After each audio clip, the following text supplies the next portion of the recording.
Okay, so this video is stop calling me for stupid stuff, right? So this is about some things at work that I can't stand. What's up, my fellow CNAs? One thing that I absolutely cannot stand is when a nurse calls me to do something or to help them, and I'm not really helping, I'm just standing there for moral support. I have one that I work with. Every time this person is doing something other than what they think they're supposed to do, like if they're doing quote unquote my job, they need to call me in there even though they're doing it already.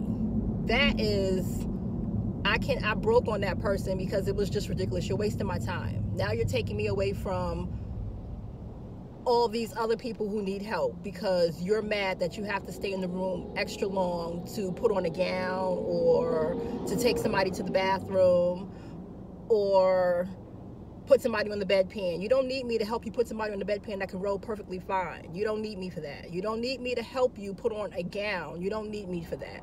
You know, so it's like I can't stand when I'm called in to help and I'm not helping. I'm just there. So I don't know what that situation is about. Sometimes I feel that it's about their frustration and they're mad, so they need to show me that they're upset about doing this task. I don't know, but that is like the vibe that I'm getting. Another thing that I can't stand is when I'm called into a room, the nurse is already in there, isolation room. Let's talk about the isolation room. The nurse is already in there, but you want me to come in there too, to do what? They're in there doing whatever with the patient. There's a bedside commode. I've been called for this. There's a bedside commode there. Can you empty that? You mean to tell me after you finish giving your medication and doing whatever it is that you're doing in that room, you can't, before you leave, empty that bedside commode? You actually need me to go in the room, gown up, and empty that bedside commode? Come on now. It's little stupid stuff like that that gets on my nerves, that makes me come out of character and break on people. And I don't want to do that. I want to keep the civility going on, and I want to, be nice and everything. But when stuff constantly happens like that, it's like I got to check people and tell them, listen, you're in the room. Don't call me for that. And I have to put it the point blank in the period like that. Don't call me for that anymore. And they haven't.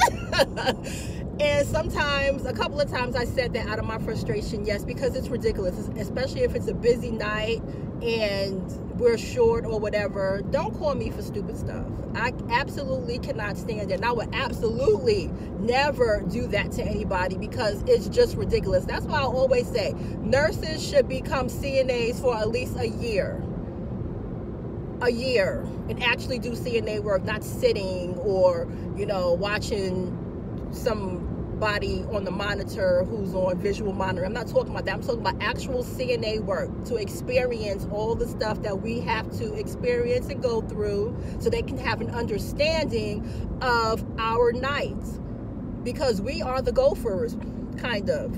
We go for this and go for that and do this and do that, and we have all these little tasks and we have more patients. And sometimes, many times, these patients take a long time, and this kind of work will wear you out. That's one of the reasons why I say I can't do this forever, because when I get older, I can't be running like how I'm running. Not saying that your nurses don't run and they're not tired, but this is more physical, and it comes a time where this is for the young. But I mean, older people can do it too, but this girl is not. But I just cannot stand it. I can't stand it. I think it's ridiculous. It's a waste of resources. Don't call me in there for something you can do. You don't absolutely need no help on doing. Like, I don't mind people calling me, listen, I put so-and-so on the bedpan. I understand all of that. I don't mind them calling me saying, listen, so-and-so is in the bathroom. Now, listen, check this out. Don't call me, tell me, because I broke on people like that too. Don't call me to tell me somebody's in the bathroom who's a forest. Don't do that. because I'll tell them straight up, you need to stay in that bathroom with them until I get there, because I'm busy right now. Don't call me for that. If the person is a full risk, you should know better because you're a nurse. If the person is a full risk, do not call me and tell me so-and-so is in the bathroom, because when I started working at the hospital years ago, and I think this was like a couple of months into me working in the hospital, I came from a nursing home. A nurse did that crap. I was washing my hands at the nurse's station area, and she came and she was like, oh, one is in the bathroom. This man has respiratory issues. He's not good on his feet. The hospital that that was in, the hallways were very long, so one was way down the hallway.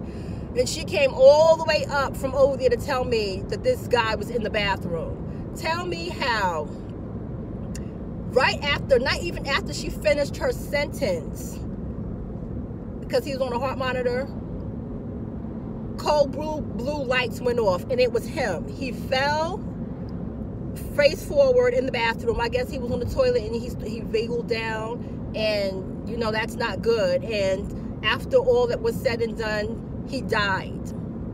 After that day, I made a vow, never again will a nurse call me and tell me so-and-so is in the bathroom. I always tell them, okay, you stay with them while they're in the bathroom, or get another CNA to stay with them and take your place, because I cannot go there right now because I'm busy.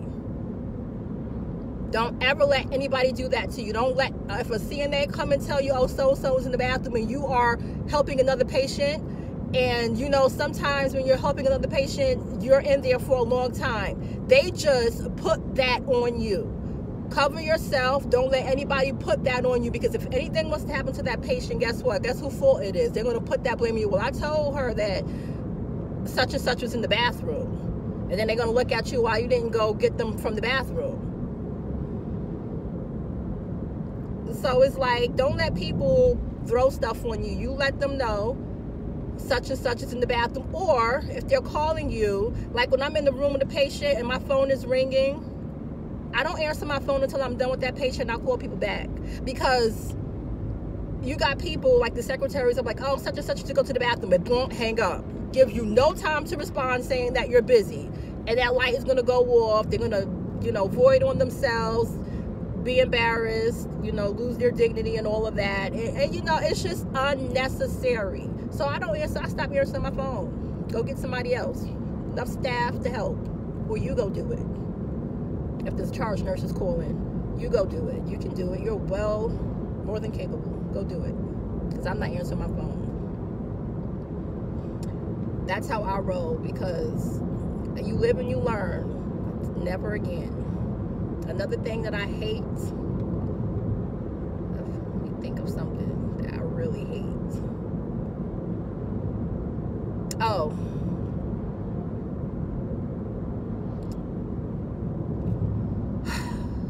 Some nurses don't know how to do certain things because they don't do it all the time, and that is totally fine. I totally understand.